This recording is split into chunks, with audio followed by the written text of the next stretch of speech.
Welcome to food tag. ഇന്ന് പൂരിയുടെ best combination ആയിട്ടുള്ള ഉരുളക്കിഴങ്ങ് മസാലയാണ് കാണാൻ പോണത്. പൂരിക്ക് മാത്രമല്ല കേട്ടോ, ചപ്പാത്തിക്കും ദോശയ്ക്കൊക്കെ നല്ല കോമ്പിനേഷനാണ്.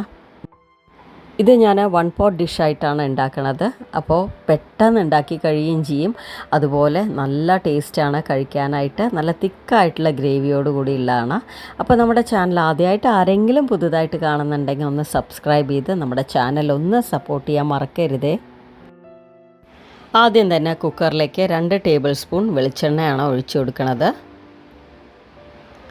പിന്നെ അതിലേക്ക് 1 ടീസ്പൂൺ കടുക്, 1 ടീസ്പൂൺ കടലപ്പരിപ്പ്, 1 ടീസ്പൂൺ ഉഴുന്ന് പരിപ്പ്, പിന്നെ ഇതിലേക്ക് 2 വലിയ സവാള, 3-4 പച്ചമുളക്, ഒരു വലിയ കഷ്ണം ഇഞ്ചി പൊടിയായിട്ട് മുറിച്ചത്, കുറച്ച് കറിവേപ്പില, ഇതെല്ലാം കൂടെ ഇട്ടിട്ട് ഒന്ന് വഴറ്റിയെടുക്കണം.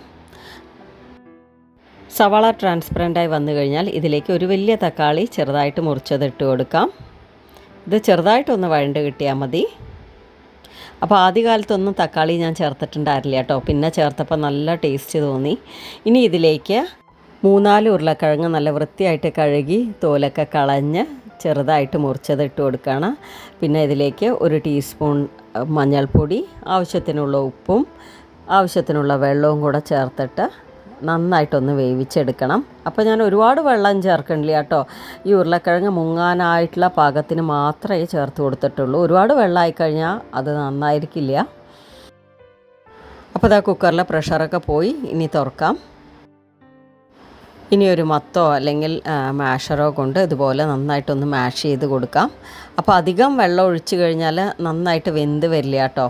അങ്ങനെ ഗ്രേവി വേറെ കഷ്ണങ്ങൾ വേറെ നിൽക്കും. അപ്പോൾ നമ്മൾ പാകത്തിന് വെള്ളം ഒഴിച്ച് കൊടുക്കാൻ പാടുള്ളൂ. അപ്പോൾ ചില കഷ്ണങ്ങളൊക്കെ അങ്ങനെ തന്നെ ഇരുന്നോട്ടെ, മാക്സിമം അതൊന്ന് ഉടച്ചെടുക്കണം. ഇപ്പോൾ തന്നെ നമ്മുടെ കറി നന്നായിട്ട് കിട്ടിയിട്ടുണ്ട്. നല്ല ടേസ്റ്റാണ് ഇങ്ങനെയും കഴിക്കാൻ.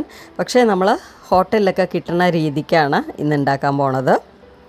അതിനായിട്ട് ഒരു ചെറിയ ബൗൾ എടുത്തിട്ട് അതിലേക്ക് 1 ടീസ്പൂൺ കടലമാവ് ഇട്ട് കൊടുക്കുകയാണ്. കൂടെ കുറച്ച് വെള്ളവും കൂടെ ഒഴിച്ചിട്ട് നന്നായിട്ടൊന്ന് മിക്സ് ചെയ്തെടുക്കണം.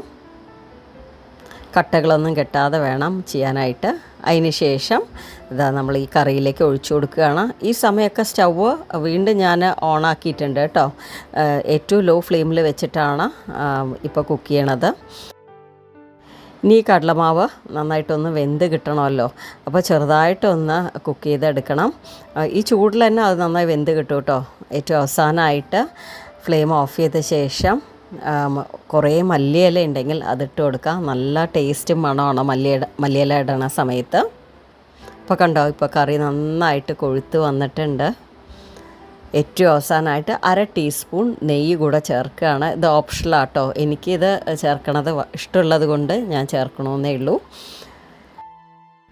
പൂരി മസാല എന്നാണ് പൊതുവേ ഇത് അറിയപ്പെടുന്നത്. പക്ഷേ പൂരിക്ക് മാത്രമല്ല, ചപ്പാത്തിക്കും ദോശയ്ക്കൊക്കെ ഒരുപോലെ നല്ല കോമ്പിനേഷനാണ്. ഈ പൂരിയുടെ റെസിപ്പി ഞാൻ എടുത്തിട്ടില്ല കേട്ടോ. അത് മറ്റൊരവസരത്തിൽ ഉറപ്പായിട്ട് അപ്ലോഡ് ചെയ്യും. നല്ല സോഫ്റ്റായിട്ട് ഉള്ള ഒരു പൂരിയാണ്, നിങ്ങൾക്ക് ഉറപ്പായിട്ട് ഇഷ്ടപ്പെടും. നമ്മുടെ ഈ ഉരുളക്കിഴങ്ങ് മസാല എല്ലാവരും ട്രൈ ചെയ്ത് നോക്കണം. വീഡിയോയുടെ അഭിപ്രായങ്ങൾ കമൻറ്റിലൂടെ അറിയിക്കുക. വീഡിയോ ഇഷ്ടമായിട്ടുണ്ടെങ്കിൽ ലൈക്ക് ചെയ്യുക, ഷെയർ ചെയ്യുക, സബ്സ്ക്രൈബ് ചെയ്യുക. താങ്ക്